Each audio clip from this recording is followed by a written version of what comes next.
Hello students, welcome once again. आज आपण नवीन टॉपिक सुरू करतोय, मॅग्नेटिक मटेरियल्स. पण मॅग्नेटिक मटेरियल्स हा टॉपिक सुरू करण्याआधी आपण बघूया मॅग्नेटशी रिलेटेड एक व्हिडिओ.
Once again. आज आपण सुरू करतोय नवीन टॉपिक. ओके, आपण लास्ट लेक्चर पर्यंत magnetic fields due to the electric current बघितलेला होता. मॅग्नेटिक फील्ड हे कसं तयार होतं इलेक्ट्रिक करंटमुळं, आणि मग त्याच्या रिलेटेड बराचसा स्टडी आपण मागच्या टॉपिकमध्ये केलेला होता. या टॉपिकमध्ये बघा आपण आता टॉपिकचं नाव काय आहे, मॅग्नेटिक मटेरियल्स. सो मॅग्नेटिक मटेरियल्सची थोडंसं याचा जास्त डिटेलमध्ये स्टडी आहे. बरेचसे पॉईंट हे मागच्या टॉपिकमधलेच इथे रिपीट होणार आहेत, त्यामुळे मागचा टॉपिक हा तितकाच महत्त्वाचा आहे. म्हणजे काही लॉज असतील किंवा काही फोर्सच्या डायरेक्शन्स आपण बघितल्या होत्या किंवा काही डेफिनेशन्स आपण बघितल्या होत्या. सो मॅक्सिमम गोष्टी ह्या टॉपिकमध्ये मागच्या टॉपिकच्या रिपीट होतात.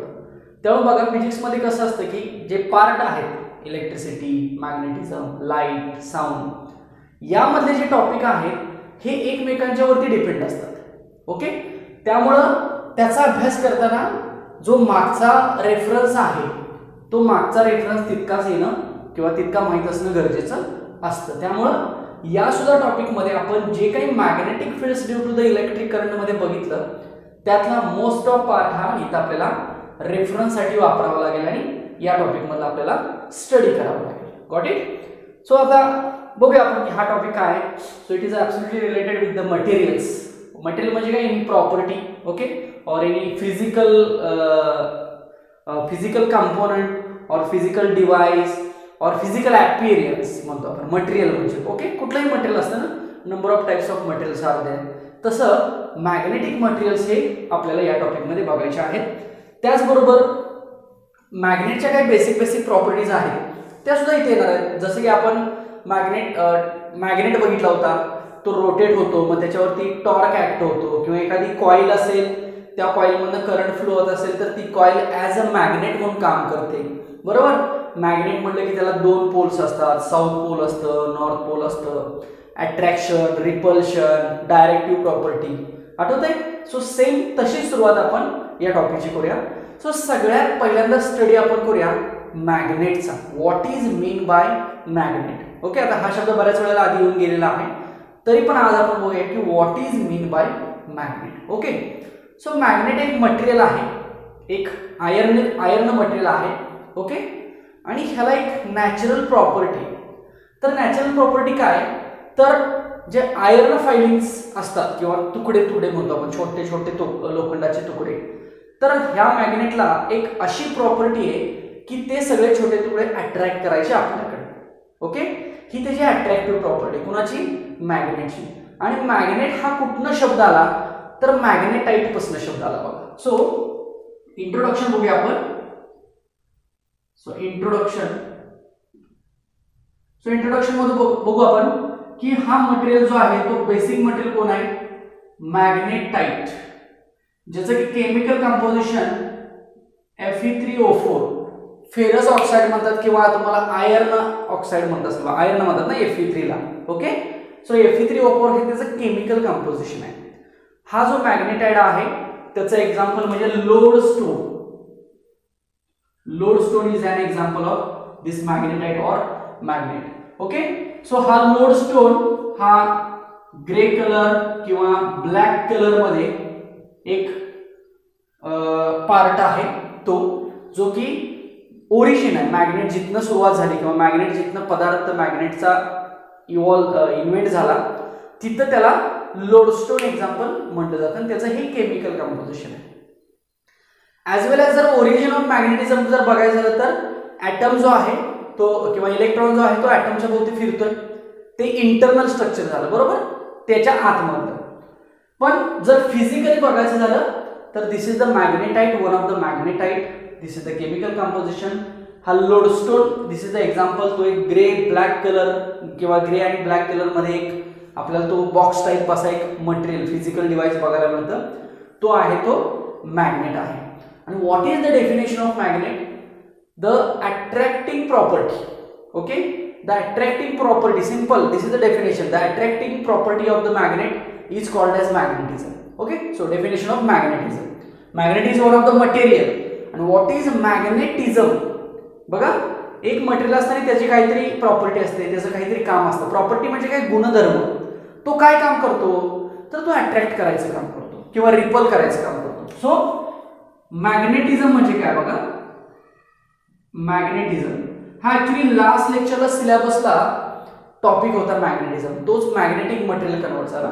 सो मॅग्नेटिझम म्हणजे काय, attractive property of A magnet. What we can say, the attractive property of a magnet is called as magnetism. The attractive property of the magnet is called as magnetism. Simple. आणि हा जो magnet असतो तो magnet ही property ओबे करतो किंवा ही property follow करतो, म्हणून त्याला मॅग्नेटिझम सुद्धा म्हटलं जातं. Okay, so this is the definition of magnet and magnetism. Other, there are some properties of the magnets. What are the properties? Okay, so which are the properties?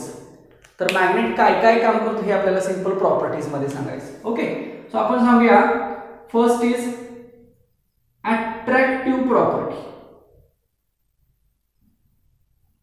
किंवा repulsive म्हटलं तरी चालतं. अट्रॅक्टिव्ह प्रॉपर्टी और repulsive property. Okay, ही property काय define करते बघा, तर attraction किंवा रिपल्शन डिफाइन करते.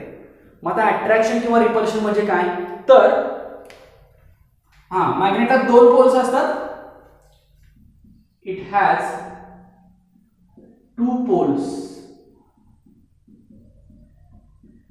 North and south. ओके, मग अट्रॅक्टिव्ह प्रॉपर्टी मध्ये काय होतं, जर दोन नॉर्थ पोल आले, सेम पोल आले तर रिपल्शन होतं आणि दोन अपोजिट पोल्स आले तर अट्रॅक्शन होतं, हे आपल्याला माहित आहे. सो ही जी प्रॉपर्टी आहे म्हणजे काय, अट्रॅक्टिव्ह प्रॉपर्टी. या प्रॉपर्टी मध्ये आपण सांगू शकतो की two like poles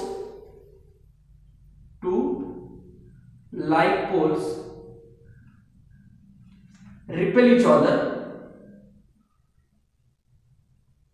and two unlike poles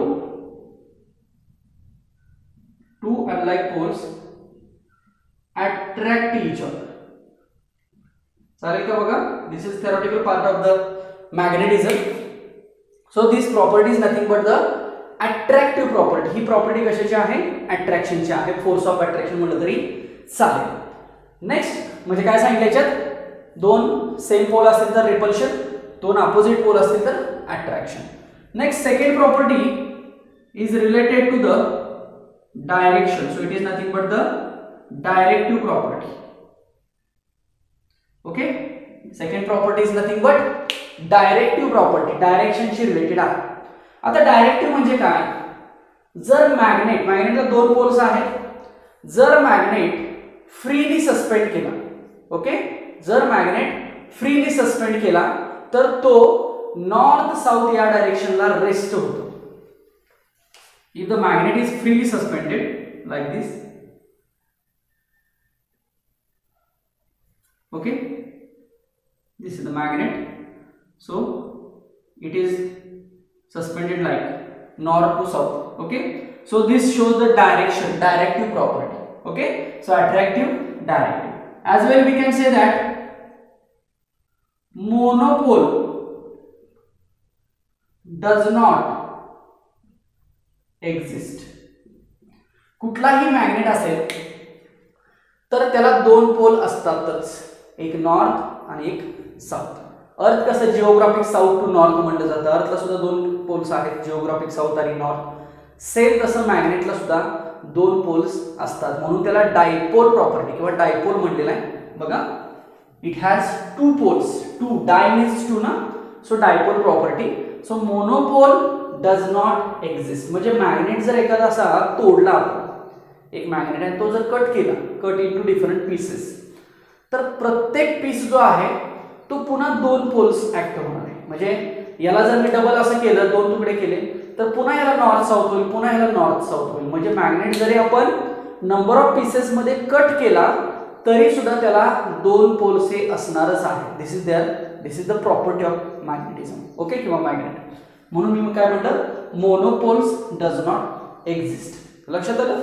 आणि अजून एक अट्रॅक्टिव्ह प्रॉपर्टी पण आहे, जे की एखादा आयर्न आहे, मॅग्नेट आहे, तो जर आयर्न फायलिंग्समध्ये फायलिंग्स म्हणतो ना, कट स्मॉल पीसेस असतात, आयर्न जर मॅग्नेट जर त्या आयर्न फायलिंग्समध्ये जर डीप केला तर त्या फायलिंगला तो अट्रॅक्ट करून घेणार आहे आपल्याला. हे आपल्याला सिंपल माहिती आहे की मॅग्नेट हे लोखंडाला अट्रॅक्ट करून घेतं, ही प्रॉपर्टी आहे. सो ही सुद्धा अट्रॅक्टिव्ह प्रॉपर्टी म्हटलं जातं. ओके, सो अट्रॅक्टिव्ह किंवा रिपल्सिव्ह, डायरेक्टिव्ह किंवा monopole, dipole.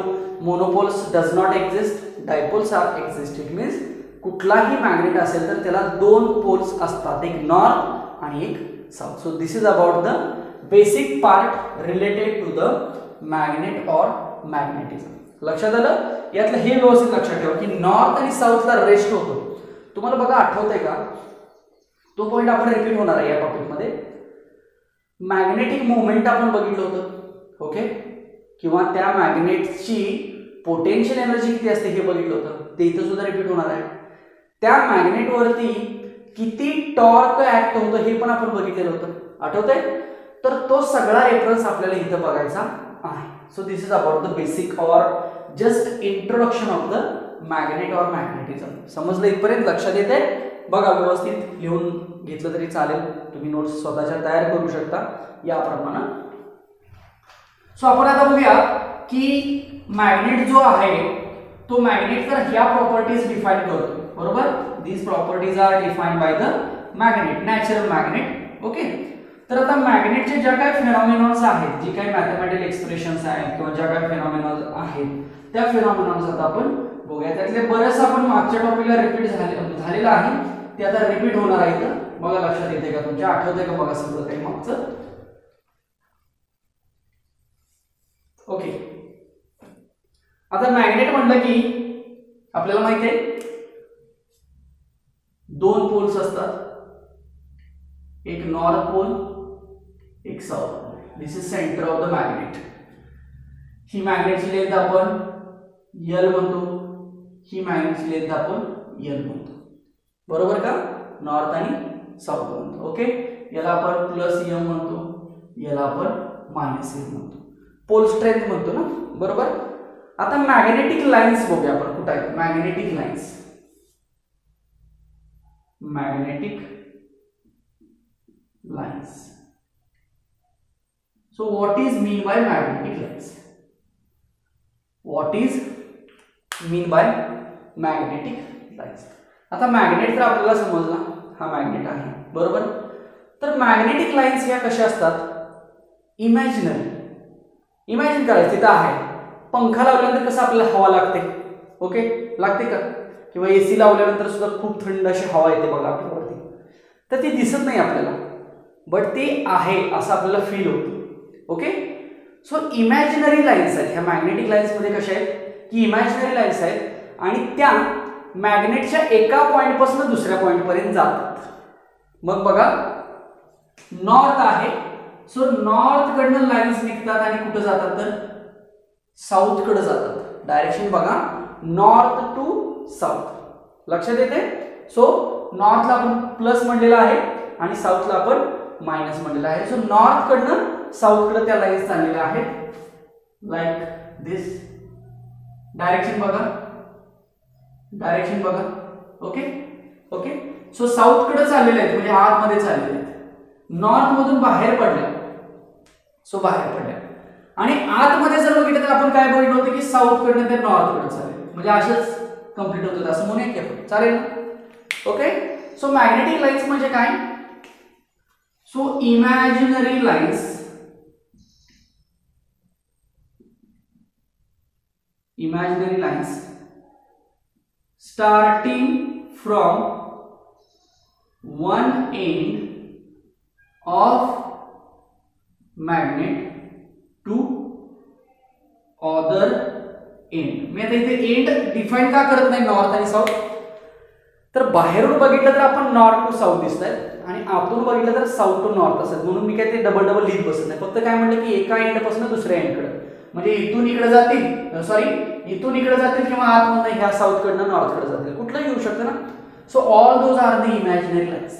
Okay, so magnetic lines are nothing but the imaginary lines starting from one end of the magnet to the and ending on किंवा flow होतात असं म्हटलं तरी चालेल, ट्रान्सफर होतात असं म्हटलं तरी चालेल. So these are the imaginary lines आणि ह्या अशा इमॅजिनरी लाईन्स आपण ड्रॉ करू शकतो. So this is the magnet. Okay, next आपण डेफिनेशन बघितली होती मॅग्नेटिक मुवमेंट. आता याच्यात दोन डेफिनेशन बघितले होते आपण. ओके, ज्याला एम बार म्हणलो होतो आपण, कॅपिटल एम, आठवतंय का? सो मॅग्नेटिक मुवमेंट म्हणजे काय तर pole strength into magnetic length. So twice L is the magnetic length आणि small M is the pole strength. मग पोल स्ट्रेंथ साऊथची पण असते आणि नॉर्थची पण असते. So this is the basic definition of the magnetic movement. आणि हे जर आपण कॉइल मधनं करंट पास केला तर ती कॉइल काय म्हणून ऍक्ट होते? मॅग्नेट म्हणून ऍक्ट होते. मग त्यासाठी आपण मॅग्नेटिक मुवमेंटची डेफिनेशन कशी बघितली होती? So capital M is equal to I into A. सो याला म्हणतो आपण एम्पियर मीटर स्क्वेअर. लक्षात येते? सो मॅग्नेटिक डायपोल मुवमेंटच्या आपण ह्या डेफिनेशन्स बघितलेल्या होत्या. दोन डेफिनेशन्स, एक मॅग्नेटशी रिलेटेड आणि कॉइलशी रिलेटेड. कारण कॉइल पण ॲज अ मॅग्नेट म्हणून काम करते कधी? जेव्हा त्याच्यामधनं करंट फ्लो होतो तेव्हा. Okay, so this is about the magnetic movement. Okay, आता याच मॅग्नेटिक मुवमेंट वरती टॉर्क पण ऍक्ट होतो, बघितलं होतं. म्हणजे ऍक्च्युली आपण मुव्हिंग कॉइल गॅल्व्हनोमीटर मध्ये बघितलं होतं बघा. Okay, torque is equal to M B sine theta. आठवतंय? तर थोडक्यात मॅग्नेटिक वरती सुद्धा तेवढंच टॉर्क ऍक्ट होतो, मॅग्नेटिक मुवमेंट वरती किंवा मॅग्नेट वरती, कारण एम आला ना त्याच्यामध्ये. सो टॉर्क आपण बघितला होता. So torque tau is equal to M B sine theta. आठवतंय? So this is nothing but the torque. Okay, so actual definition of the torque is mb sin theta, where m आणि b काय होतं? m म्हणजे magnetic dipole movement किंवा मॅग्नेटची direction आणि b म्हणजे magnetic फील्डची direction. दोघांच्या मध्ये क्रॉस प्रोडक्ट होतं ना, m बार क्रॉस b बार. ओके, सो दोघांच्या मध्ये क्रॉस प्रोडक्ट असल्यामुळे दोघांच्या मध्ये फंक्शन कुठलं आलं होतं? sin थीटा ऍक्टिव्ह असणार ना. म्हणजे टॉर्क जास्त कधी असतो तर 90 डिग्री असेल तर टॉर्क जास्त असतो बघा. सो अशी कंडिशन असेल, इकडे फील्ड आहे ना, असं समजा मॅग्नेटिक मुवमेंट आहे, तर टॉर्क कसं असणार आहे? जास्त असणार आहे, पॉझिटिव्ह. किंवा जर मग 270 असेल तर निगेटिव्हली जास्त असणार आहे, बरोबर ना. 0, 90, 180, 270, 360 सगळ्या अँगलसाठी आपण हा टॉर्क फाइंड करू शकतो. So this is the expression of the torque of the magnetic dipole किंवा त्या मॅग्नेटवरती ऍक्ट होणारा टॉर्क एवढा. मग आता टॉर्क ऍक्ट होतोय म्हणजे मॅग्नेट फिरतोय असं आपण म्हणतो. मग मॅग्नेट फिरतोय म्हणजे मुव्हिंग कॉइल गॅल्व्हनोमीटर असेल किंवा मोटर असेल, मोटरमध्ये पण फिरतं ना. सो तिथं कॉइल फिरते. मुव्हिंग कॉइल मध्ये सुद्धा कॉइल फिरली होती, पण त्याला आपण मॅग्नेट म्हणू शकतो. तसा जर मॅग्नेट फिरवला किंवा मॅग्नेट जर फिरला तरी सुद्धा त्याला काय म्हणू शकतो आपण की torque acting on the magnet. So this is the expression of the torque acting on the magnet. समजलं एक्सप्रेशन? जे ऑलरेडी आपण बघितलेलं आहे. ह्यातलं एम म्हणजे काय होतं? आपलं NIA असं होतं बघा.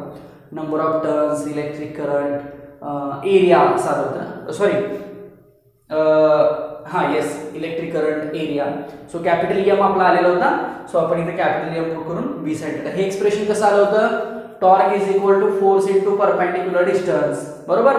नंतर फोर्सची आपण व्हॅल्यू लिहिली होती BIL साइन थिटा किंवा BIL लिहिलं होतं. पुन्हा मग नंतर आपण लेंथ आणि ब्रेडचं मल्टिप्लिकेशन करून एरिया आणला. Okay, so torque is equal to MV sine theta expression आपण मागच्या लेक्चरला जे बघितलेलं आहे तेच एक्सप्रेशन जे आपण MCG साठी बघितलं होतं, सेम एक्सप्रेशन हे मॅग्नेटिक डायपोल मुवमेंट साठी सुद्धा आपण अप्लाय करू शकतो. सो आपल्याला हे एक्सप्रेशन इथं आपण लिहिली बघा. ज्या बेसिक टर्म्स आहेत, ज्या छोट्या छोट्या डेफिनेशन्स आहेत त्या मी इथं लिहितोय कारण ते आपल्याला कुठेतरी पुढं लागतात. ओके, सो आपला हा पहिला पॉईंट झाला, इंट्रोडक्शन झालंय किंवा पहिला point torque acting on magnetic dipole movement असं सुद्धा म्हणलेलं आहे बुकमध्ये. सो त्याच्यामध्ये आपल्याला काय काय बघायचं आहे बघा. तर त्याच्यामध्ये हे सगळं बघायचं आहे. त्यातलं हे बघितलं आपण, हे बघितलं टॉर्क म्हणजे काय असतं. आता आपण अजून एक पॉईंट बघितलेला, तुम्हाला आठवतोय का बघा? Potential energy. आठवतोय का बघा की हा मॅग्नेट आता रेस्ट आहे असं आपण म्हणूया. दिस मॅग्नेट इज ॲट रेस्ट. जेव्हा मॅग्नेट रेस्ट असतो, रेस्ट आहे म्हणजे तो फिरत नाहीये, तो मॅग्नेट असा फिरणार आहे ना. मग आता सध्या रेस्ट आहे, नंतर फिरणार तो. मग सध्या जर रेस्ट असेल तर त्याला कुठली velocity, angular velocity, kinetic energy आहे का? नाही. मग त्याच्यावरती कुठली एनर्जी जास्त असणार आहे तर पोटेन्शियल एनर्जी जास्त असणार आहे. मग आपण बघितलं होतं बघा -mb cos θ आपला फॉर्म्युला आला, आठवतंय? सो तेच एक्सप्रेशन आपल्याला इथं सुद्धा बघायचं आहे कारण त्या एक्सप्रेशनचा सुद्धा स्टडी या टॉपिक मध्ये केलेला आहे. आता इन डिटेल काय आपण बघायचं नाही, ऑलरेडी ते बघितलेलं आहे, तरी पण मी तुम्हाला रिवाइज करतो कारण पोझिशन्स महत्वाच्या आहेत. ओके, आता ऍक्च्युअल पोझिशन मॅग्नेटची ही आहे बघा, जी समोर आता दिसते ही पोझिशन लक्षात ठेवा, नॉर्थ टू साऊथ. या पोझिशनला मॅग्नेट रेस्ट आहे आणि जेव्हा मॅग्नेट रेस्ट असतो तेव्हा त्याच्यावरती असलेली पोटेन्शियल एनर्जी जास्त असते. जास्त असते म्हणजे मॅक्सिमम म्हणूया, पॉझिटिव्ह व्हॅल्यू म्हणूया आपण. Okay, so this is north and south condition and for this the potential energy is maximum. चालेल म्हटलं तर जास्त आहे म्हणजे किती आहे, मॅक्सिमम आहे ना. ओके, आता हा इकडे मॅग्नेटिक फील्ड आहे, सपोज घ्या असं,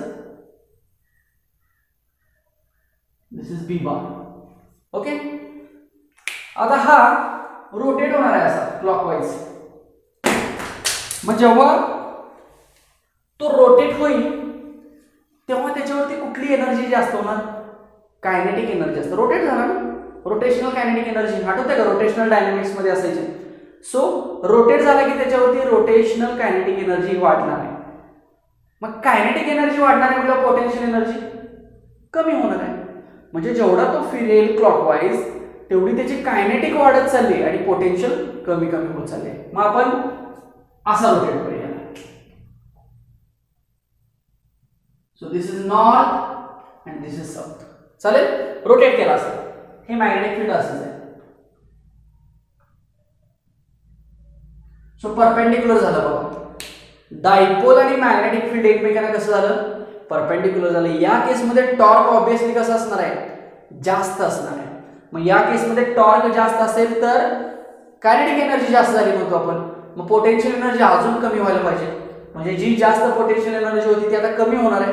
मग कमी होणार आहे म्हणजे किती असेल तर पोटेन्शियल एनर्जी या केसमध्ये 0. बघा, हे आपल्याला प्रूफ होणार आहे मॅथमॅटिकल सुद्धा. सो पोटेन्शियल एनर्जी पॉझिटिव्ह आहे पहिल्या केसमध्ये, का तर मॅग्नेट रेस्ट आहे म्हणून. ओके, या कंडिशनला मॅग्नेट इज रेस्ट. चालेल, आता मॅग्नेट रोटेट होणार आहे, 90 डिग्रीने रोटेट झाला. सो रोटेट झाला तर म्हणूया की आपण कायनेटिक एनर्जी वाढली त्याची. सो कायनेटिक एनर्जी वाढली याचा अर्थ काय झालं की त्या मॅग्नेटची पोटेन्शियल एनर्जी कमी झाली. मग कमी झाली म्हणजे किती, मिलीला 0 झाली. चालेल, अजून रोटेट करूया.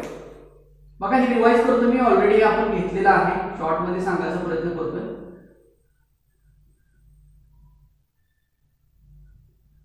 याच्या अपोजिट झाला बघा हा.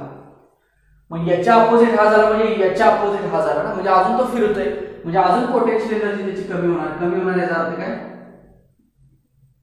निगेटिव्ह. सो 3 व्हॅल्यू आपण इथं पोटेन्शियल एनर्जीच्या सांगू शकतो. एक पोटेन्शियल एनर्जी म्हणजे मॅक्सिमम म्हणजे पॉझिटिव्ह म्हणूया, दुसरी पोटेन्शियल एनर्जी 0 आणि तिसरी पोटेन्शियल एनर्जी त्याच्याही पेक्षा कमी म्हणजे negative. So these are the 3 conditions of the potential energy. मग आपल्याला फॉर्म्युला काय मिळाला होता, potential energy is equal to -mb cos θ. आठवतंय, आता काही एक्सप्रेशन मी सगळं सांगत नाही. सो पोटेन्शियल एनर्जी आपण U म्हणतो होतं ना, work is stored in the form of potential energy. तर वर्क डन करायचं ना, तो रिव्हर्स फिरवायचा.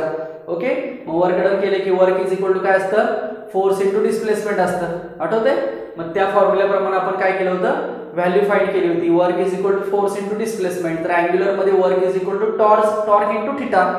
ओके, सो त्या सगळ्या व्हॅल्यू, टॉर्क म्हणजे पुन्हा mb sin θ पुट करायचं. sin θचं इंटिग्रेशन आपण घेतलेलं होतं, आठवतंय का, लिमिट θ1 टू θ2 आणि सगळं सॉल्व्ह करून आपल्याला -mb cos θ हा फॉर्म्युला मिळाला होता पोटेन्शियल एनर्जीचा. लक्षात येते का बघा. Okay, so this is the formula for the potential energy. आणि ह्या तिन्ही केसेस मध्ये आपण हा फॉर्म्युला सॉल्व्ह केलेला होता.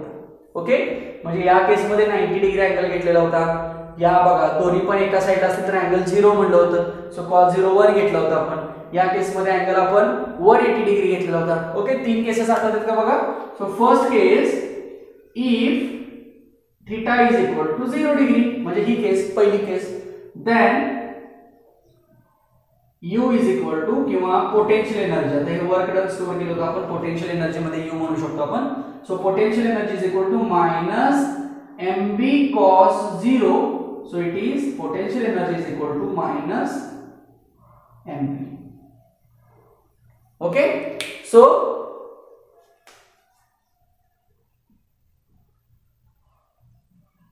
बघा मी अजून वाक्य लिहितो समजण्यासाठी. बेसिक चालू आहे, सगळं रिवाइज करतोय, शॉर्ट मध्ये रिवाइज करतोय. पहिली केस अशी आहे की 0 डिग्री आहे, सिंपल. पण या केस मध्ये मॅग्नेटिक मोमेंट आणि बी जो आहे तो कसा पॅरलल आहे. बघा दोघं पण एकाच डायरेक्शन, नॉर्थ साऊथ इकडे डायरेक्शन ना, so parallel. So potential energy -mb मिळाली. या केस मध्ये if theta is equal to 90 degree, then U is equal to potential energy is equal to -mb cos 90. cos 90 किती असतं 0. so therefore this is the second condition. म्हणजे second condition काय सांगते, जर 90 degree असेल मॅग्नेटिक फील्ड आणि dipole moment, तर यांच्यामध्ये किंवा याच्यावरती टॉर्क ऍक्ट होणार आहे, कायनेटिक एनर्जी मिळणार आहे, सो पोटेन्शियल एनर्जी 0 होणार आहे. अजून फिरवला आपण third case, if theta is equal to, हे आता काय झाले, m and b are perpendicular, कळतंय, m and b are perpendicular. तिसरी case, if theta is equal to 180 degree होणे, याचा अर्थ काय, m and b are anti parallel. चालेल, पहिले केस पॅरलल, तिसऱ्या केस मध्ये अँटी पॅरलल, मधली केस परपेंडिक्युलर. अँटी पॅरलल म्हणजे 180. Then u is equal to potential energy is equal to -mb cos of 180. आता cos 180 किती असतं, -1 असतं ना, सो याचा -1 आणि हे मायनस साइन निघून जाईल आणि आपल्याला पोटेन्शियल एनर्जी काय मिळेल, +mb मिळेल. चालेल. So this is the third case of the potential energy. Look at the three cases. First case काय सांगितली जाते, जर अँगल 0 असेल म्हणजेच m आणि b पॅरलल असेल तर पोटेन्शियल एनर्जी आपल्याला कशी मिळाली, निगेटिव्ह मिळाली.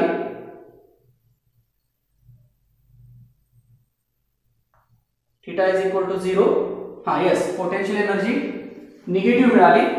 जर परपेंडिक्युलर असेल तर पोटेन्शियल एनर्जी 0 आणि जर 180 असेल तर potential energy positive. Okay, so these are the three cases related to the potential energy. म्हणजे पॅरलल मध्ये आपल्याला कमी मिळाली म्हणजे -mb मिळाली.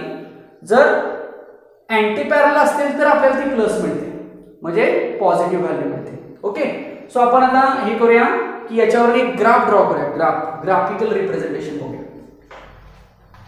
की अँग्युलर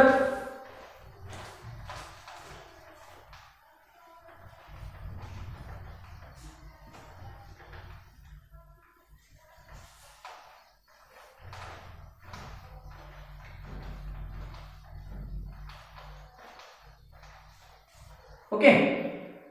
सो पोटेन्शियल एनर्जी आपल्याला फाइंड करत असताना आपला रॉड जो आहे तो क्लॉकवाइज फिरतोय. ओके, मग असा फिरतोय म्हणजे कुठली एनर्जी जास्त आहे, याच्यावरती कायनेटिक एनर्जी जास्त आहे. मग आपल्याला पोटेन्शियल म्हटलं की तो असा फिरतोय असं म्हटलं पाहिजे ना. ओके, लक्षात येते. सो असा फिरतोय याचा अर्थ काय, अँटी क्लॉकवाइज केस मध्येच पोटेन्शियल एनर्जी वाढत जाणार आहे. ओके, म्हणून ही केस 0. ओके, 0 म्हणजे कधी आली, जेव्हा अँगल ह्या दोघांच्या मधला 0 डिग्री असेल, म्हणजे थोडक्यात लाईक दिस. आणि आता ही अशी फिरवायची ना, मग हा 0 होता तर हा 90 घेतला, ही सेकंड केस. आणि थर्ड केस मध्ये मग काय घेतला, 180 डिग्री घेतला. ओके, आणि जर मगाच्या केस मग प्रमाण बघायचं झालं तर पहिली जी केस होती त्या केस मध्ये 180 डिग्री अँगल आहे, जेव्हा पोटेन्शियल एनर्जी पॉझिटिव्ह आहे, 90 पोटेन्शियल एनर्जी 0 आणि इथं पोटेन्शियल एनर्जी निगेटिव्ह, म्हणजे तेव्हा अँगल 0 घ्यायचा, म्हणजे like this condition. So potential energy 3 cases मध्ये बघितली, पहिली केस, दुसरी केस, तिसरी केस. पहिल्या केस मध्ये कशी मिळाली, मायनस, दुसऱ्या केस मध्ये 0, तिसऱ्या केस मध्ये पॉझिटिव्ह. म्हणून काय म्हणलं, इकडून इकडे चाललोय, पोटेन्शियल एनर्जी काय झाली, कमी झाली का वाढली. Negative 0 minus positive. इथे लिहिलेलं बघा मी, निगेटिव्ह 0 पॉझिटिव्ह. सो पहिली केस होती त्याला पॉझिटिव्ह लिहिलेली. So this is the case, parallel anti parallel case. Okay, so याच्यावर ग्राफ बघा, ग्राफ कसा काढायचा, तर इथं पोटेन्शियल एनर्जी काढायची, -mb cos θ. सेम इकडे पण पोटेन्शियल एनर्जी घ्यायची मायनस mv cos थीटा, ठीक आहे. किंवा इथं फक्त पोटेन्शियल एनर्जी, काय फॉर्म्युला द्यायची गरज नाही, शेवटी ते फॉर्म्युला कसा आहे तो कळतच आपल्याला. आणि इथं म्हणूया अँगल किंवा ह्याला अँग्युलर पोझिशन म्हटलं जातं. काय म्हटलं मी? अँगल किंवा अँग्युलर पोझिशन म्हटलं. आता किती पोझिशन्स आपण घेतल्या? 3 घेतल्या ना. 0, 90, 180. अजून एक सायकल म्हटलं तर पुढे जाऊ शकतो आपण. सो आपण काय घेतल्या? 3 पोझिशन्स घेतल्या. 0 पोझिशन चेक करा. 0 पोझिशनला पोटेन्शियल एनर्जी मायनस mv आहे. सो याला म्हणूया आपण मायनस mv, याला म्हणूया आपण प्लस mv आणि हा तर काय 0 आहे. सो 0 डिग्रीला पोटेन्शियल एनर्जी किती आहे? Minus mv. 90 डिग्रीला पोटेन्शियल एनर्जी किती आहे? 0. म्हणजे अँगल वाढला पण पोटेन्शियल एनर्जी 0 झाली. आणि 180 ला पोटेन्शियल एनर्जी किती आहे? Plus mv.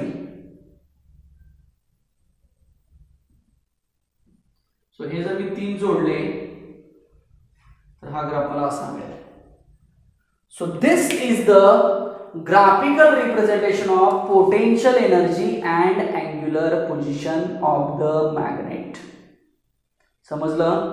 कन्फ्युजन नको. लास्ट लेक्चरला बघितलेलं तेच आहे, फक्त मी ते थोडं रिवाइज केलं आणि हा पॉईंट फक्त एक नवीन काढला. कारण ह्या तिन्ही इक्वेशन मध्ये जर आपण अँगलच्या व्हॅल्यू पुट केल्या तर आपल्याला हा ग्राफ मिळतो. त्यामुळे मी इथं लिहिलेलं आणि हे लिहिलं. याच्यामध्ये बघा, आपल्याला पोटेन्शियल एनर्जी मिळवायची असेल तर आपल्याला मॅग्नेट हा अँटी क्लॉकवाईज फिरवावा लागतो. कारण क्लॉकवाईजला तर तो काय कायनेटिक एनर्जी गेन करतोय ना. सो पोटेन्शियल एनर्जी मिळवा म्हणजे त्याच्या रिव्हर्स, सो अँटी क्लॉकवाईज. आणि 3 अँगल्स आपण बघितली. याच्याही पेक्षा अँगल्स असतात पण बेसिक 3 अँगल्स आहेत. का? प्लस 0 मायनस 3 व्हॅल्यू मिळायसाठी ना. मग ह्या 3 व्हॅल्यू आपल्याला इथे मिळाल्या.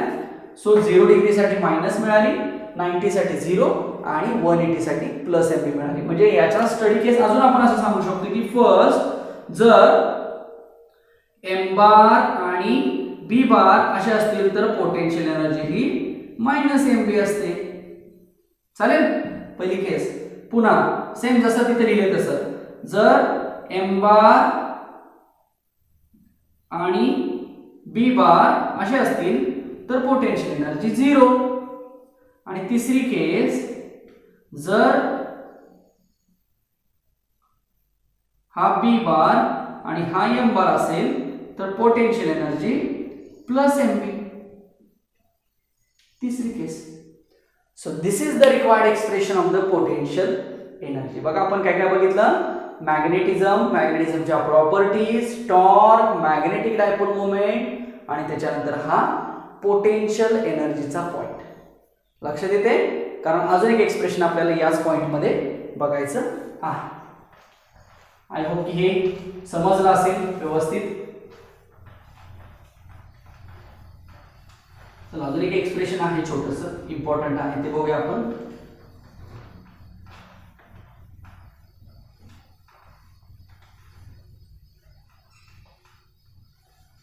चला हेडिंग करूया. Expression for time period of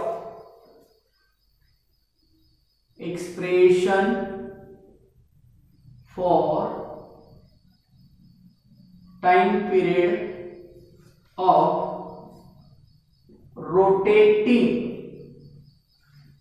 magnet. आता मॅग्नेट रोटेट होतंय असं म्हटलं आपण, टॉर्क ऍक्ट होते म्हणजे रोटेट होतंय ना. सो मॅग्नेट जर रोटेट होत असेल तर त्याचा काहीतरी टाइम पिरियड असेल ना, म्हणजे त्याला एक राऊंड मारायला किती वेळ लागेल. सिंपल. सो ते एक्सप्रेशन आपल्याला बघायचं आहे. आपल्याला डायग्राम माहित आहे. This is magnetic field B bar and this is the position of magnet.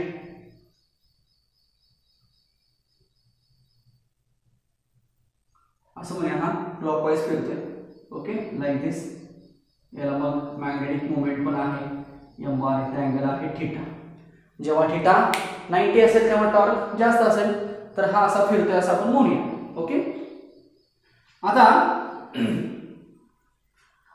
जेव्हा मॅग्नेट फिरतोय तेव्हा त्याच्यावरती टॉर्क ऍक्ट होतोय असं म्हटलं आपण. किती टॉर्क ऍक्ट होतोय तर mb sin थिटा इतका टॉर्क ऍक्ट होतोय. बरोबर. बघितलं आपण टॉर्कचं एक्सप्रेशन. मला सांगा रोटेशनल मोशन मध्ये तुम्हाला आठवतंय का बघा रोटेशनल डायनॅमिक्स मध्ये टॉर्क आणि अँग्युलर ऍक्सेलरेशनचं एक रिलेशन. जेव्हा एखादी गोष्ट रोटेटिंग होत असेल रोटेशनल मोशन परफॉर्म करत असेल तेव्हा आपण त्याच्यावरती ऍक्ट होणारा टॉर्क हा किती घेतो तर टॉर्क म्हणजे काय फोर्स इनटू डिस्प्लेसमेंट. सो आपण तो टॉर्क इतका घेऊ शकतो का torque is equal to I alpha. Okay torque is equal to I alpha. आठवतंय हे एक्सप्रेशन ऑलरेडी झालेलं आहे कारण रोटेटिंग बॉडी आहे ना. ओके जसं force is equal to mass into acceleration असतं. Force is equal to mass into acceleration असतं तसं torque is equal to I into alpha असतं. अॅनालॉजी बघा आय म्हणजे मोमेंट ऑफ इनर्शिया आणि अल्फा म्हणजे angular acceleration. Force is equal to mass into acceleration तसं फोर्सच्या ऐवजी टॉर्क इज इक्वल टू मासच्या ऐवजी आय आणि एच्या ऐवजी अल्फा. अॅनालॉजी आठवते रोटेशनल डायनॅमिक्स मध्ये ही झाली असेल. आता अल्फा म्हणजे काय तर अँग्युलर ऍक्सेलरेशन. बेसिक ऍक्सेलरेशन म्हणजे काय मला सांगा इथं घेतो मी rate of change of velocity upon time. चालेल यालाच मी असं लिहू d/dt आणि वेलोसिटी म्हणजे काय dx अपॉन dt. सो हेच ऍक्सेलरेशन तुम्ही आधी कधी असं लिहिलेलं आठवते d2x अपॉन dt स्क्वेअर. हे ऑसिलेशन मध्ये लिहिलं असेल बघा डिफरन्शियल इक्वेशन मध्ये. सो ऍक्सेलरेशन म्हणजे डिस्प्लेसमेंटचं डबल डेरिव्हेटिव्ह घेतले की आपल्याला ऍक्सेलरेशन मिळतं. सो ऍक्सेलरेशन किती मिळालं d2x अपॉन dt स्क्वेअर. चालेल हे एक्सप्रेशन मी का लिहिले बघा कारण मला ह्या a ला एनालॉगस कोण आहे अल्फा आहे. तर अल्फा काय लिहायला लागेल बघा. So therefore alpha can be written as d2 theta upon dt square. चालेल का बघा मला असा अल्फा लिहिला तर चालेल. एनालॉजी लिहितो मी कोणामध्ये तर लिनियर ऍक्सेलरेशन मध्ये आणि अँग्युलर ऍक्सेलरेशन मध्ये. सो आता ही डेफिनेशन मी इथे घेतो. ओके सो लिहिलं मी therefore torque is equal to I into this d2 theta upon dt square. हे कुठेतरी बघा डिफरन्शियल इक्वेशन कडे चाललेलं आहे. लक्षात येते. सो हा रोटेटिंग मॅग्नेट आहे त्याच्यावरती टॉर्क मी म्हटलं की इतका ऍक्ट होते. Torque is equal to I alpha. चला हा ऍक्ट झाला. ओके सो याला इक्वेशन नंबर 1 म्हणतो. ह्याच्यावरती ऍज वेल किती टॉर्क ऍक्ट होणार आहे mb sin थिटा. आठवतंय. सो इतकाही टॉर्क याच्यावरती ऍक्ट होऊ शकतो का तर हा रोटेटिंग फिरतोय. ओके क्लॉकवाईज मोशन मध्ये तो फिरायला लागलेला आहे. आता मी म्हटलं की ठीक आहे हा फिरला ह्याने एक राऊंड मारला असा होता समजा. चल एक राऊंड कंप्लीट केला किती टॉर्क ऍक्ट झाला एवढा ऍक्ट झाला. बरोबर. मी जर पुन्हा तोच रिव्हर्स केला तर काय होणार बघा हाच टॉर्क रिव्हर्स होणार. समजतंय काय म्हटलं मी टॉर्क रोटेट झाला एकदा किती टॉर्क ऍक्ट झाला एवढा झाला किंवा और एवढा ऍक्ट होतो का. हे दोन्ही टॉर्क सेम आहेत ना. हे एक मोशन झाली की एवढे दोन टॉर्क ऍक्ट होणार. एक तर हा होणार किंवा हा होणार कुठला पण घेऊ शकतो आपण. मग मला सांगा हेच रोटेशन जर मी रिव्हर्स केलं तर हा टॉर्क काय होणार रिव्हर्स होणार. त्याला रिस्टोरिंग टॉर्क म्हणतो बघा आपण. ही कन्सेप्ट आपण मूव्हिंग कॉइल गॅलव्हॅनोमीटर मध्ये बघितली आठवते. रिस्टोरिंग टॉर्क आणि कंट्रोलिंग टॉर्क दोन्ही इक्वल असतात. बॅलन्स कंडिशन असते ना. जेवढं फिरतंय तेवढंच रिव्हर्स येतंय. ओके सो याला म्हटलं जातं restoring torque. Okay so torque is equal to mb sin theta जर असेल तर रिव्हर्स कंडिशन साठी for reverse condition torque is equal to minus mb sin theta. चालेल का बघा. फॉर रिव्हर्स कंडिशन आपण टॉर्क किती घेऊ शकतो मायनस mb sin थिटा. हा इक्वेशन याला 2 नाही म्हणत मी. सो लिहिलं चालेल. याला रिव्हर्स केलं मी चालू शकतं ना. रिव्हर्स रिस्टोरिंग टॉर्क म्हणायचं त्याला. देअरफॉर हेच मी असं लिहू का साइन थिटाच्या ऐवजी मी काय लिहिलं थिटा लिहिलं. हे सुद्धा बऱ्याच ठिकाणी आलं असेल बघा. हे का घेतलं जातं कारण साइनच्या अँगलच्या जेवढ्या व्हॅल्यू वाढत जातात तेवढी ती साइनची व्हॅल्यू वाढत जाते. म्हणजे साइन 0 किती असतं 0 असतं. साइन 90 किती असतं 1 असतं, म्हणजे अँगल वाढला तर साइनची व्हॅल्यू पण वाढते, म्हणून साइन थीटाला आपण फक्त थीटा म्हणू शकतो. याच्या आधी कुठं तुम्हाला आलंय का बघा, आणि त्याचं लॉजिक माहित नसेल तर लक्षात ठेवा की अँगल वाढले तर साइन फंक्शनची व्हॅल्यू पण वाढत जाते, म्हणून साइन थीटाच्या ऐवजी आपण थीटा लिहिलं तर चालू शकतो. So this is equation number 2. मी तो वाटल्यास कारण लिहितो की sine theta is near about equal to theta म्हटलं जातं, कन्सिडरेशन केलं जातं. सो टॉर्क किती मिळाला -mv थीटा. सो हा जो टॉर्क आहे हा torque this is restoring torque. याला कसला टॉर्क म्हणूया आपण, रिस्टोरिंग टॉर्क म्हणूया. पहिला रोटेट झालेला टॉर्क हा, आणि आता हा झाला restoring torque -mv sin theta किंवा -mv थीटा म्हणूया ना. मग आता हा जातानाचा टॉर्क आणि हा येतानाचा टॉर्क आहे म्हणूया, सिंपल. दोन्ही टॉर्क कसे असणार आहेत, बॅलन्स असणार आहेत, इक्वल असणार आहेत, म्हणून हे इक्वेशन आणि हे इक्वेशन काय करायचं आपण, इक्वल करायचं. सो फ्रॉम 1 and 2 पहिल्या आणि दुसऱ्या इक्वेशन वरून मी काय करतो, पहिलं लिहितो इक्वल करा. So I d2 theta upon dt square is equal to -mv theta. चालेल का बघा, जस्ट काय केलं, दोन्ही इक्वेशन्स आपण काय केली, इक्वल केली. चालेल. नेक्स्ट हा I मी इकडे घेतो. So d2 theta upon dt square is equal to -mv upon I into theta लिहितो. चालेल. चालेल बघा, ऍडजस्टमेंट फक्त करतो मी. I पलीकडे गेला आणि ती फक्त ब्रॅकेटमध्ये टर्म घेतली, बरोबर. m हा कॅपिटल आहे, मॅग्नेटिक मोमेंट आहे, सगळं कॉन्स्टंट आहे म्हणून ते एका ब्रॅकेटमध्ये घेतलं. ओके, इथं थीटा होता म्हणून इथं थीटा राहिला. ओके, सो याला इक्वेशन नंबर आपण थर्ड म्हणूया. चालेल. आता तुम्ही ऑसिलेशन मध्ये रेफरन्स सर्कल मेथड शिकलाय का बघा. त्याच्यामध्ये काय सांगितलं जातं की युनिफॉर्म सर्क्युलर मोशन म्हणजेच एसएचएम असते. UCM is the projection of SHM, sorry SHM is the projection of UCM, किंवा एसएचएम आणि यूसीएम ह्या दोन्ही मोशन सेम आहे. म्हणजे जेव्हा युनिफॉर्म सर्क्युलर मोशन होत असते तेव्हा त्याचं जे प्रोजेक्शन आहे ते एसएचएम असतं.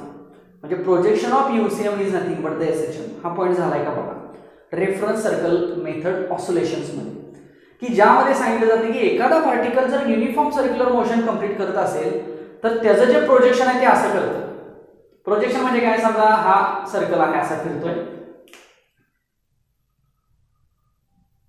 एक पार्टिकल इथे आहे, तो आता असा फिरून इथं आला समजा, तर तो इथं असताना त्याचं प्रोजेक्शन इथं होतं, इथं असताना प्रोजेक्शन इथं होतं. म्हणजे जो इथून इथपर्यंत आला तेव्हा तो पार्टिकल वर गेला त्याचं प्रोजेक्शन, पुन्हा इकडे इथं आला तेव्हा त्याचं प्रोजेक्शन पुन्हा इथं खाली आलं, पुन्हा इकडे आला तेव्हा त्याचं प्रोजेक्शन पुन्हा खाली आलं, पुन्हा इथं गेला तेव्हा त्याचं प्रोजेक्शन पुन्हा इकडे वर गेलं.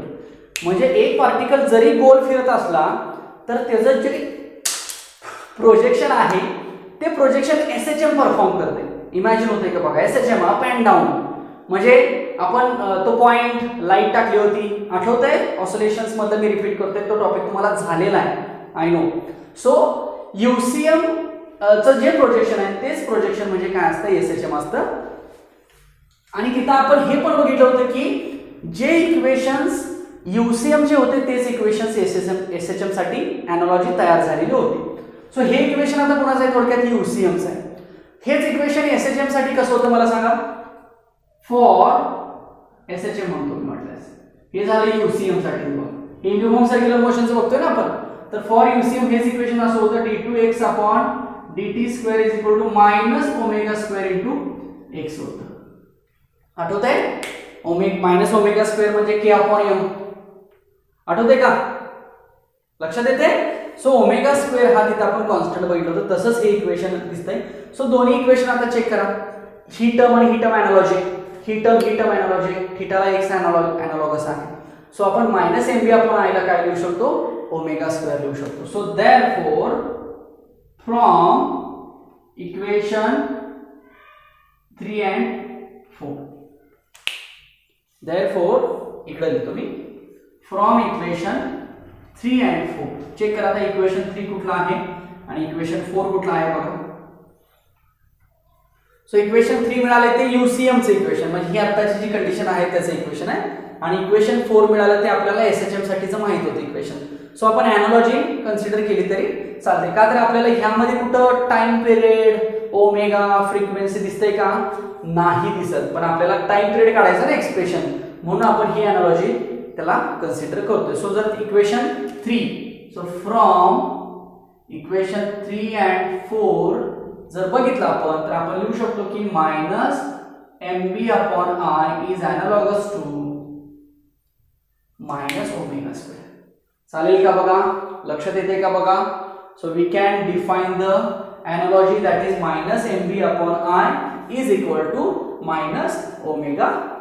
आता काय करूया, हे सॉल्व्ह करायचा प्रयत्न करू.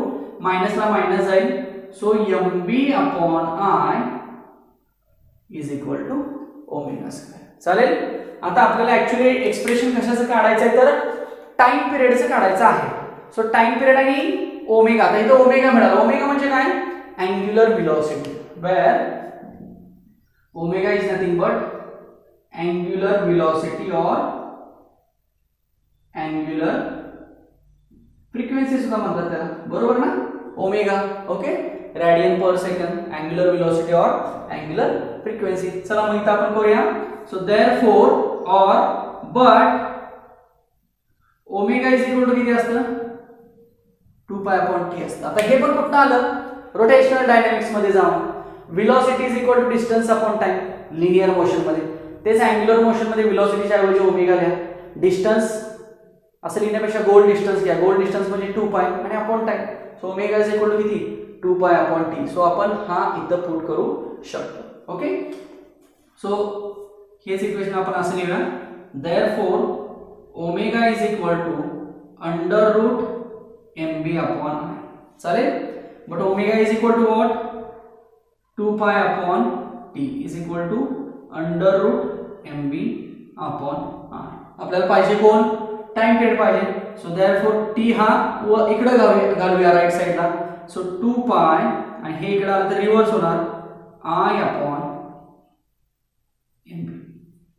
So this is the expression for time period of magnet किंवा rotating magnet किंवा rotating magnetic dipole असं म्हणलं तरी चालेल. सो टाइम पिरियड बघा कसा आला?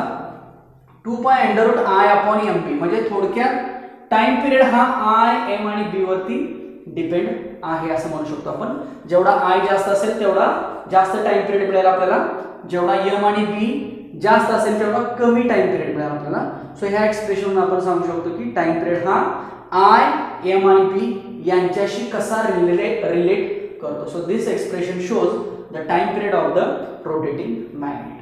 लक्षात आलं का बघा? आपण काय काय बघितलं? पहिल्यांदा म्हणजे हे एक्सप्रेशन का बघितलं?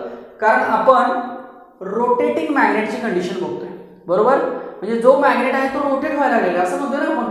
मग मॅग्नेट जर रोटेट होत असेल तर त्याच्यावरती अँग्युलर फ्रिक्वेन्सी आहे, अँग्युलर व्हेलॉसिटी आहे, बरोबर? अँग्युलर ऑसिलेशन्स आहेत. सो हे जर ऑसिलेशन्स असतील तर त्याला एक प्रकारची फ्रिक्वेन्सी आहे. मग फ्रिक्वेन्सी आहे म्हणजेच ओमेगा किंवा एन म्हणतो किंवा एफ म्हणतो, आणि फ्रिक्वेन्सी आहे म्हणजेच कोण आहे तर टाइम पिरियड आहे. Okay, so for that purpose we have to find how much time it required to complete the one oscillation or one rotation, we can say that. So ते आपल्याला फाइंड करण्यासाठी आपल्याला काय करावं लागतं तर टाइम पिरियड ऑफ द किंवा time period of the rotating magnetic dipole, and this is the its or this is the expression of the time period. समजलं का काय काय केलं? त्याच्यामधला हा पॉइंट व्यवस्थित लक्षात घ्या की हा पॉइंट मी इथं का मेन्शन केला?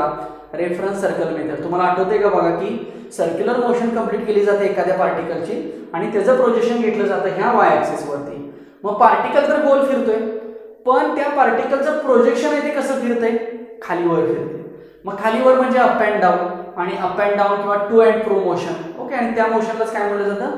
ऑसिलेटरी मोशन म्हटलं जातं किंवा सिंपल हार्मोनिक मोशन म्हटलं जातं. म्हणून ही मोशन आणि ती मोशन अॅनालॉगस आहेत असं आपण म्हणू शकतो. त्यासाठी आपण इथं काय केलं? हा फॉर्म्युला घेतला आणि हे दोन्ही एकमेकांना कंपेअर केले.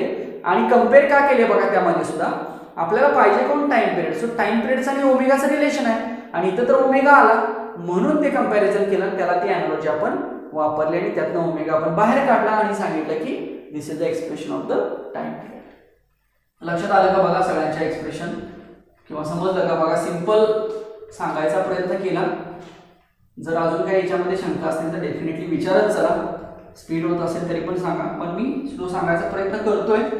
लिहून घेत चला, नोट्स काढत चला स्वतः. जेवढ्या स्वतः नोट्स काढाल तेवढा त्याचा जास्त फायदा तुम्हाला होऊन जाईल. ओके.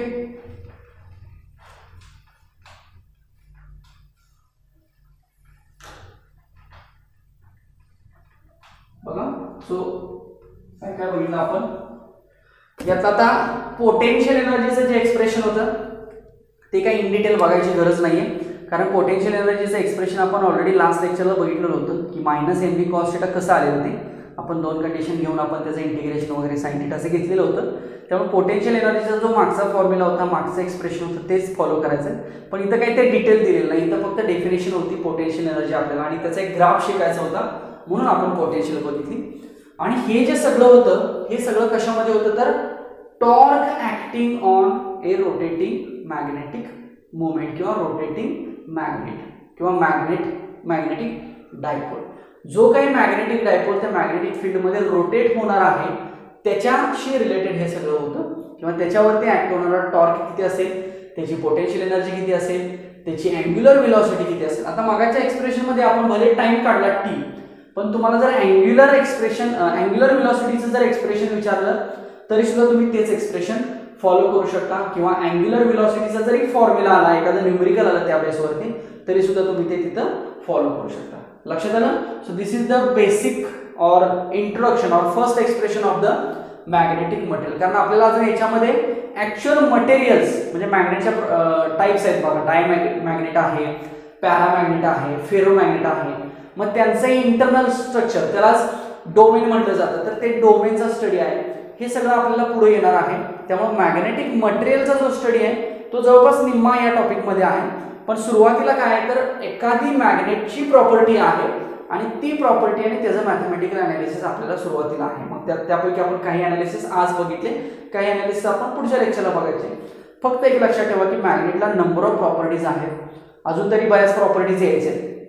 मॅग्नेटायझेशन यायचं आहे, मॅग्नेटिक इंटेन्सिटी यायचं आहे, मॅग्नेटिक फील्ड स्ट्रेंथ म्हटलं जातं फील्डास, किंवा क्युरी टेम्परेचरची कन्सेप्ट यायची आहे. बरोबर. परमिएबिलिटी किंवा magnetic permeability, magnetic permeability of free space, relative permeability, ह्या ज्या सगळ्या प्रॉपर्टीज आहेत ह्या डेफिनेशन्स आहेत थोडक्यात. मॅग्नेटिक इंटेन्सिटी आहे. ओके. ह्या डेफिनेशन्स आपल्याला पुढं येणार आहेत, कारण ह्या सगळ्या मटेरियलशी रिलेटेड आहेत ना. आणि आपण टॉपिक कुठला बघतो तर मॅग्नेटिक मटेरियल बघतोय. मग आपण पुढे जे येणारे पॉईंट्स आहेत ते सगळे आपण वन बाय वन बघणार आहोत. पण हे जे एक्सप्रेशन तुम्हाला व्यवस्थित समजले का बघा, कारण या एक्सप्रेशन वरती न्यूमेरिकल आपण ऍक्च्युअली आता याचे सीईटीचे जे न्यूमेरिकल्स आहेत अजून एक पॉईंट घेणार आहे आणि मग झालेल्या पॉईंटवरती सीईटीचे न्यूमेरिकल्स डिस्कस करणार. त्यामुळे पुढच्या लेक्चरला आपण सीईटीचे न्यूमेरिकल्स डिस्कस करूया, कारण अजून एक पॉईंट ह्याच्या रिलेटेड घ्यायचा आहे आणि मग त्याच्यावरती आपल्याला सीईटीचे न्यूमेरिकल्स बघायचे आहे. ओके.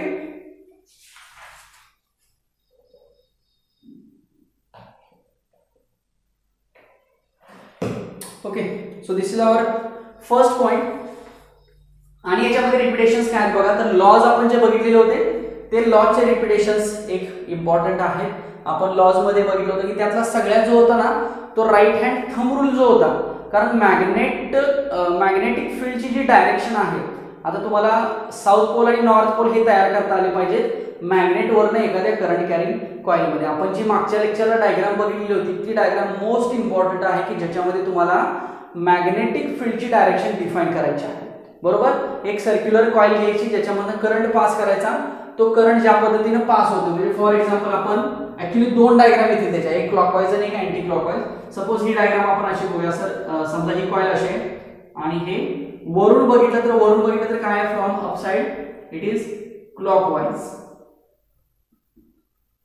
ओके. हा कन्क्लुजन पॉइंट आहे याच्यामधला मॅग्नेटिक फील्डची डायरेक्शन. मग आपण जर हे बघितलं तर आपण काय म्हणतो की when we apply the right hand thumb rule, so we can say that magnetic field is inside. So पुन्हा इथं जरी बघितलं आपण तरी ते इनसाइड आहे, म्हणजे मॅग्नेटिक लाईन्स ह्या अशा आतमध्ये चाललेल्या आहेत, म्हणजे आतल्या बाजूसाठी. सो लाईक दिस.